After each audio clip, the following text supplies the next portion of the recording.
Hello there, my beautiful darlings. Welcome to Shantoria's Comfort, where we talk fashion, beauty, and anything possibly related to the first two things that I just said. For today's video, we're going to take a trip down memory fab lane and talk about the beginnings of Baby Phat. Whether you grew up with the brand, just heard about it, a lover of fashion, or you just enjoy watching my videos. I hope you find a few things in this interesting. I surely did. And excuse me if I seem a little bit overzealous. This was a huge hit of nostalgic dopamine for me, so just be prepared. I'm warning you now. Now let's see how Baby Phat got its start. Baby Phat was launched in 1999 as a sister brand to the menswear line Phat Farm, only having t-shirts adapted to women. Both of these brands are underneath the Phat Fashions umbrella, which was founded by Russell Simmons, who also that same year in 1992 co-founded Def Jam Recordings, which is the same record label Justin Bieber is signed to. I'm so freaking random, bro. I'm so sorry. I'm so sorry. Russell met Kimora at a New York Fashion Week show that same year in 1992 when she was just 17 years old, and they later on married in 1998. When Kimora learned about Russell's plans for Baby Phat, she was not having it and decided to take charge, introducing bedazzled baby tees and velour tracksuits. Baby Phat had its first fashion show in the year 2000, starting their decade of popularity. Between Russell and Kimora's industry friends, the brand gained much attention, being mainly worn by people of color and being brought into the mainstream by black female artists. Famously worn by Mary J. Blige, Missy Elliott, Alicia Keys, Aaliyah, and many more. Just in 2002 alone, revenue increased from $30 million to $265 million. And that well-known photo of Cameron in all pink was also taken in 2002 outside of a Baby Phat show. With the television series Kimora Life in the Fab Lane basically documenting the entire journey of the brand, it became one of the most sought after, even more than Juicy Couture and Von Dutch. Russell sold his share of Phat Fashions in 2004 to the Kelwood Company for $140 million and then stepped down from his position in 2007. Kimora then became the first Black and Asian woman to lead a billion-dollar company when she became president and creative director. In 2005, Kimora released a fragrance with Coty called Baby Phat Goddess, and also later on released 5 more fragrances with them, expanding to other areas like footwear and lingerie. Hey there, daddy. Fun fact, Kimora is the exclusive carrier for Diamond Hello Kitty jewelry in America. Now, I'm not 100% sure if this was under the Phat Fashions or Baby Phat umbrella. I'm going to inference yes, because in the television series, in the episode, the event was hosted at a Baby Phat show, but I could be wrong. The trends were quickly shifting coming to the end of the decade, and Baby Phat's last show was in 2009. And the Kelwood Company was going through many corporate changes, and Kimora soon left the brand in 2010 to focus on other business ventures like her Couture by Kimora and the KLS brand. Though Baby Phat only lasted a decade, the cultural impact is undeniable. Kimora made sure that her passions and her motivations to uplift and empower women was consistent throughout the Baby Phat brand. And what I witnessed was with every meeting about a product, a show, or even an event, Kimora was thinking about how would this make women feel? Would this garment flatter many body types? Does this make me feel a little bit risque? Does this idea or concept equally encourage women to feel and be their best? And there was this episode where Kimora had hosted a charity event for 100 women to receive a makeover and also tips related to job interviews. And though it didn't turn out the way she wanted in terms of design, over 100 women showed up. She gave an amazing speech of encouragement to the women, and I'm sure the event planner took a vacation because poor thing was so stressed out. But it was very funny to watch, honestly. But poor thing, because Kimora is known to put on the biggest and baddest parties. Baddest being great, not bad being bad. But she know what she's doing. Okay, that's what she's known for.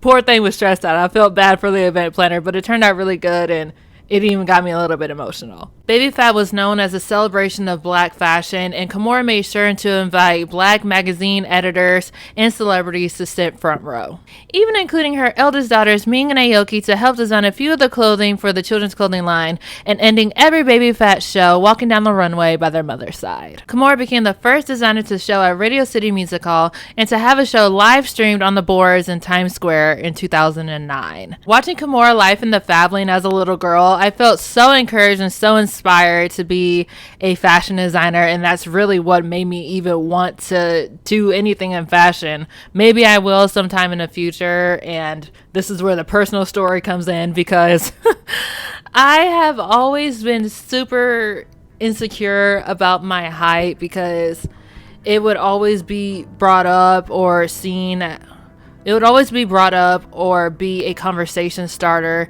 And in my mind, I always thought that it was something wrong. Like, it was something wrong because it would always be constantly brought up. And because of that, I never really wanted to wear heels. The other reason being that I feel like I'm walking on stilts and I'll be stumbling around like Bambi. As a tall for her age little girl, seeing a 6-foot woman confidently walk around in heels meant so much to me, and I love that she wants to include her children, her now 5 kids. Congratulations, girly, and on your new marriage. Well, I guess she is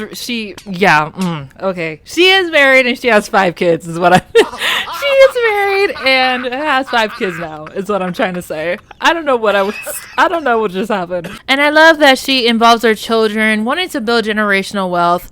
And I don't know if you noticed or not, but Y2K fashion is back in style, but with a 2020s twist. And what a way to revive a brand all about female empowerment than announcing it on International Women's Day. Yes, Baby Phat is back! Kimora has repurchased the rights to the brand and has decided to relaunch with her now adult daughters Ming Lee and Aoki Lee to help with the creative direction for their generation. The relaunch of the brand was announced in 2019 on International Women's Day, and an 8-piece collection with Forever 21 was released in June that same year. 2 years later, a 40-piece collection with Macy's was dropped in December 2021. And how I found out Baby Phat relaunched was last year in 2022 on a trip with my family to California. We were walking through Foot Locker, and I had stumbled across the Baby Phat X Puma t-shirt. I didn't buy it, and I think about it every day. I think about it every day. My heart hurts. I'm so grieving. Kimora also plans to expand the brand in beauty, footwear, fragrance, and lingerie in the coming future. And to start off, they actually released their first line of beauty products in 2022 called Shimmer Dreams, consisting of 3 products, one being a lip gloss, a body spray, and a hydration lotion, all being sold as a set. Oh, wait, hold up. Wouldn't it be cool if for the lingerie line, Baby Phat did a collaboration with Savage X Fenty? I would purchase, but I would have to wait a few months because I know it would be sold out. But I'm pretty sure, but I'm also curious to know what the lingerie products will feel like. Hopefully it'll be I'm guessing in my mind it'll be as good quality as a Victoria's Secret. I know Victoria's Secret is a little bit of a problematic brand, but let's just be real. They have some good products. I love their bras and I love their underwear.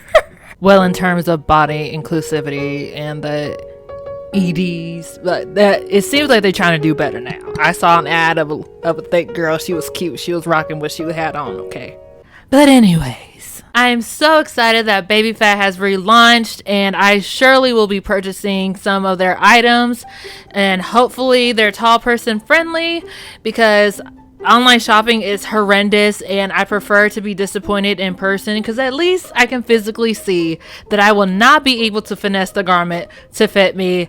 And it just, I'm just used to being disappointed. But and did you know Kimora had a Barbie doll? I surely didn't before watching Kimora Life in the Fab Lane. And I'll put it up here what platform I watched it on. Since I can't escape Mattel, why not just offer you guys the video that I made about Barbie versus Bratz. It was very fun to make. It's very interesting, so go be sure to check it out.